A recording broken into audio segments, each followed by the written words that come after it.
Merekam itu harus ada izin daripada yang bersangkutan, tetapi kalau merekam itu dalam rangka untuk memberikan edukasi, memberikan kebaikan, memberikan rahmat bagi sesama, supaya kita belajar untuk mematuhi aturan, mengerti tentang benar dan baik, maka merekam itu diperbolehkan. Bapak ini tidak salah, ibu ini tidak salah.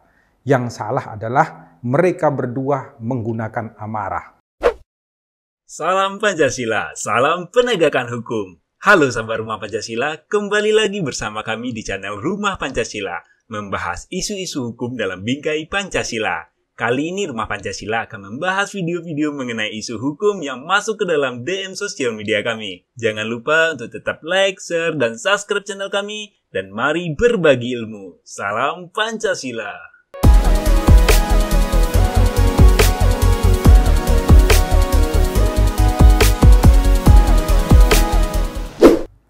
Salam Pancasila, salam penegakan hukum.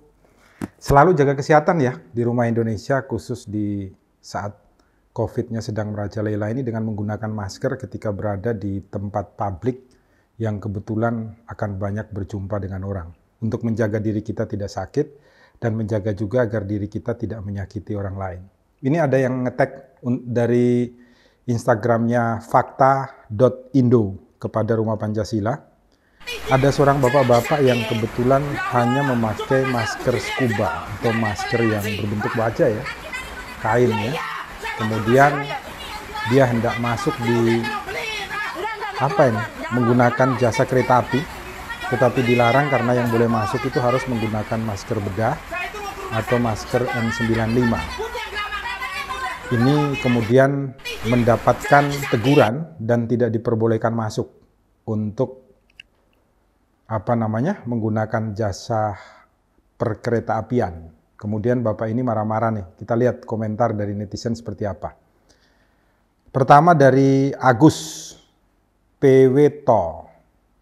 Gak tega anjir.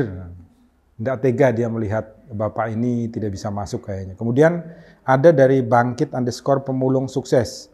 Apa sekarang direkam? Ingat, gak semua konsumsi publik, utamakan bantu kalau bisa dibantu. Nah, ini dulu saya ingin memberikan komentar terhadap Mas Bangkit. Mas Bangkit, memang merekam itu harus ada izin daripada yang bersangkutan, tetapi kalau merekam itu dalam rangka untuk memberikan edukasi, memberikan kebaikan, memberikan rahmat bagi sesama, supaya kita belajar untuk mematuhi aturan, mengerti tentang benar dan baik, maka merekam itu diperbolehkan. Karena wilayah sekarang itu untuk memberikan edukasi, memberikan pemahaman baik tentang Pancasila maupun hidup berbangsa dan bernegara yang paling mudah dalam wilayah Indonesia yang sangat luas ini, ya paling tidak melalui media sosial.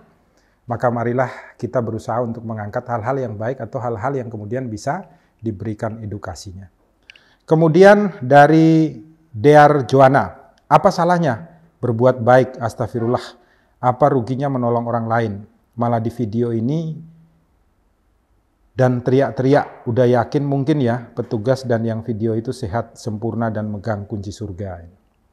Baik, pertanyaannya kepada Rumah Pancasila, seperti apa yang harusnya dilakukan? Pertama begini, COVID ini sangat menular dan berdasarkan medis itu dia menularnya melalui udara salah satunya, yaitu ketika kita berbincang tanpa menggunakan masker ketika ada orang lain. Maka untuk menjaga dan merawat kita itu mampu sehat di rumah Indonesia ya. Orang-orang sehatlah yang mampu untuk membawa Indonesia ini menuju kepada kemakmuran, yaitu keadilan sosial bagi seluruh rakyat Indonesia. Ini masalahnya, orang-orang yang sehat loh. Sehat jiwa dan raganya. Nah, banyak yang raganya sehat tapi jiwanya tidak sehat, betul.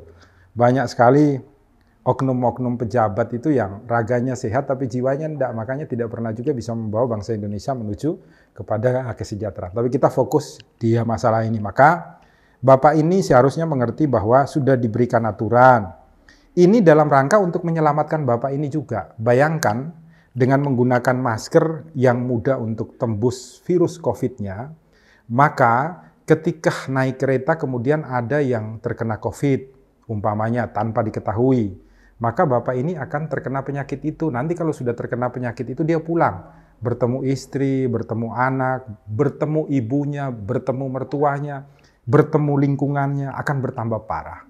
Oleh karena itu, maka seharusnya kita semua ketika turun ke lapangan, kita semua sudah mengerti karena melalui media-media elektronik, TV, kemudian media-media sosial, kemudian melalui media massa koran, sudah dikatakan masker yang paling bagus adalah masker kesehatan, dan saat ini diminta lagi ditambah oleh masker kain. Jadi ada 2 masker yang harusnya kita pakai. Saat ini saya pakai 1 karena di ruangan ini ruangannya cukup besar dan hanya sedikit orang yang berada di dalam ruangan ini. Kurang dari 10% kapasitas daripada ruangan ini.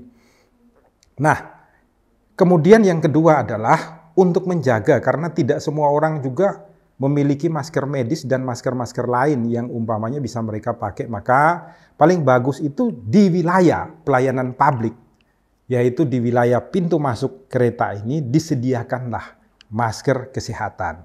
Jadi ketika ada orang yang tidak menggunakan masker yang sesuai dengan ketentuan aturan yang ada, maka tugas pemerintah untuk memberikannya. Kenapa demikian?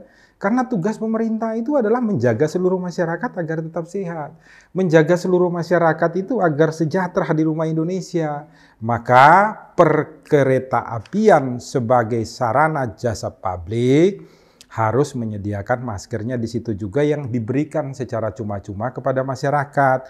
Atau paling tidak menjual masker medis yang ada di sekitar situ, sehingga orang-orang yang tidak menggunakan masker tersebut dapat membeli dan kemudian mendapatkan pelayanan yang baik di rumah Indonesia. Intinya Rumah Pancasila ingin menyampaikan bahwa hal-hal seperti ini dipublikasikan di media sosial baik, tetapi kemudian harus ditambah dengan pemberian edukasi. Sehingga apa? Sehingga semua memahami. Bapak ini tidak salah, ibu ini tidak salah. Yang salah adalah mereka berdua menggunakan amarah. Orang yang marah tidak mengerti mana yang baik dan mana yang buruk. Maka yang terjadi adalah saling menyakiti. Saya ingat ada kata-kata yang hebat daripada Suster Teresa yang mengatakan bahwa kita duduk berdampingan, tetapi untuk saling menyapa saja, kita saling berteriak. Itu menandakan bahwa kita berada pada situasi fisik yang sangat dekat, tetapi hati kita sama-sama sangat jauh. Sehingga untuk menjangkau hati kita tersebut, kita harus berteriak-teriak secara lantang dan tidak pernah sampai. Itulah cara kerja daripada robot. Ketika menjadi manusia, maka kita mampu untuk mengekang amarah dan menjadi manusia sehingga mampu untuk melakukan hal-hal yang tepat dan baik bagi diri kita dan bagi lingkungan. Mari terus menjaga kesehatan di rumah Indonesia dengan saling berbagi informasi dan edukasi untuk kita semua. Salam Pancasila, salam penegakan hukum, jangan lupa berbuat baik di rumah Indonesia. Marilah kita berbagi makan dan minum dengan mereka.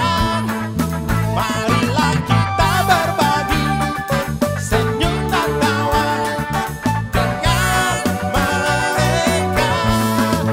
Marilah kita berbagi makan dan minum dengan mereka. Marilah kita berbagi senyum dan tawa dengan mereka.